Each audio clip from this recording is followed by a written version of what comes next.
off from the POI I literally blanked out just now, right? This whole issue about torture and nothingness and everything. The dichotomy in this debate, ladies and gentlemen, is not state versus individual.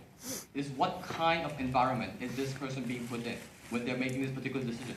This is crucially why the alternative argument becomes very important. So we think any individual doesn't deserve to be put in a torture chamber. Therefore, what we think is very important is not to tell them that, look, given that this is the condition you're already in, you might as well choose the least bad option of death. What we think society should be actively trying to do is not to validate that decision, but to say, how do we get this person out of that torture chamber? That's essentially what we're telling you. Because when this person decides to commit suicide and dies, only then does the society realize that they have been massively wrong. Only then can a society start to realize that they have to do something in order to not make this kind of things happen again. Which is extremely abhorrent for society to take an easy way out of not trying the hard way of trying to talk that person out of jumping off the building. It is difficult, but you have to try to do it. Precisely because you owe something to them and they owe something to you, and that's basically what I'm going to further talk about in my speech. The first clash is, what is life? And why do we think a better form of life is something we want, and that can be done under our side of the house? And second, generally practical outcome. Why we think society would probably be a marginally better place under our side of the house. So the whole issue about life, right? This is a conceptual image we have given to you in the beginning. That ultimately, life is sort of a network. You don't suddenly exist in an atomized individual. You have certain kind of relationship with others. What the implication of this is that any kind of action that you take or the other take would positively or negatively affect you, or they would affect you, and vice versa, right?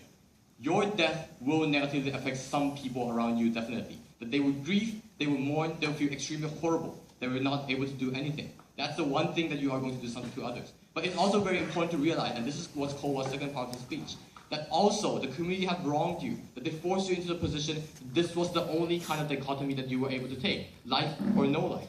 We think ultimately the policy of bringing these people back to life allows all these actors to realize that there was something wrong in the decision we have all collectively made, and collectively try to find a way out. That's the kind of work that's going to happen under our side of the house. Not necessarily saying, you know what, these people won't take responsibility, only one taking responsibility. Everyone will be taking collective responsibility, because that's precisely how life is. It's related to someone else, and in order to make a better life for everyone, everyone must take part in creating that, ultimately at the end of the day.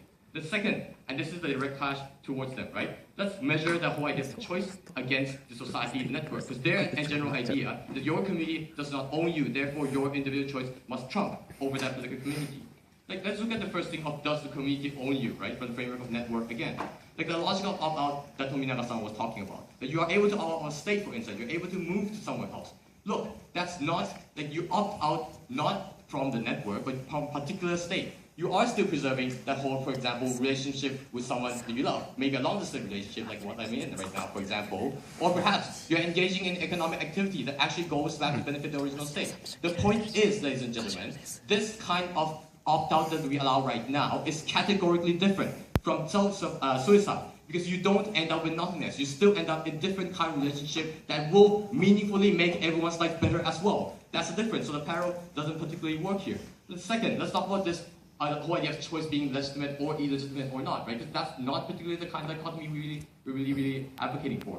We think these choices are not particularly illegitimate. Okay, hang on, let me stop that.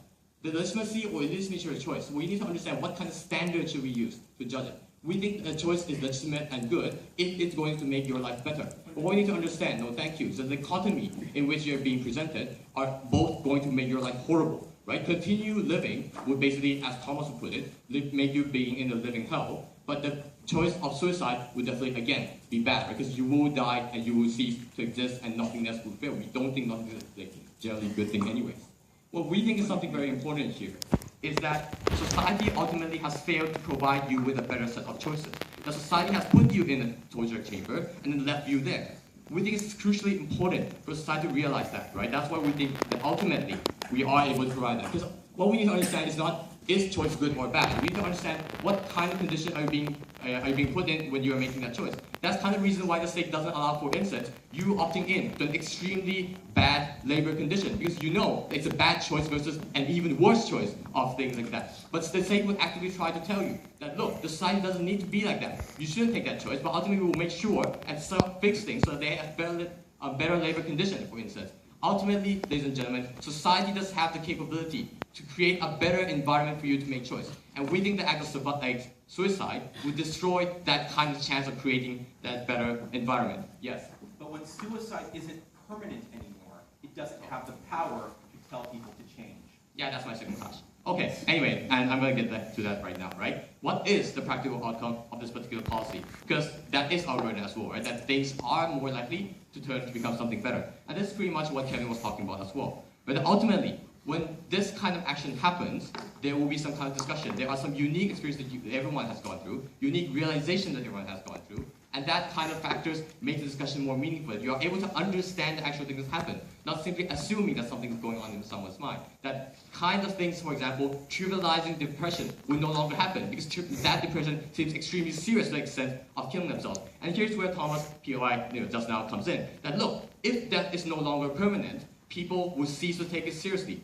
Are you bloody kidding me? The act of killing yourself is something extremely scary. It's not simply about the permanence or non-permanence, right? The you choosing to, I don't know, using a knife to slit your throat open, or jumping off a building, experiencing that extreme horror until you go to that bottom, is something extremely scary. So the massive importance of that kind of thing is still going to be there. But even if perhaps that importance might be marginally decreased, we think, for instance, an act of protest in your society is not completely ignored. Right? Even if someone comes out to protest multiple times, it's still a meaningful act. Because people realize that there's no other alternative for this person to take. Talking with someone doesn't work. Going to the state legislation doesn't work. The only thing for me is to go a bit more radical and do this.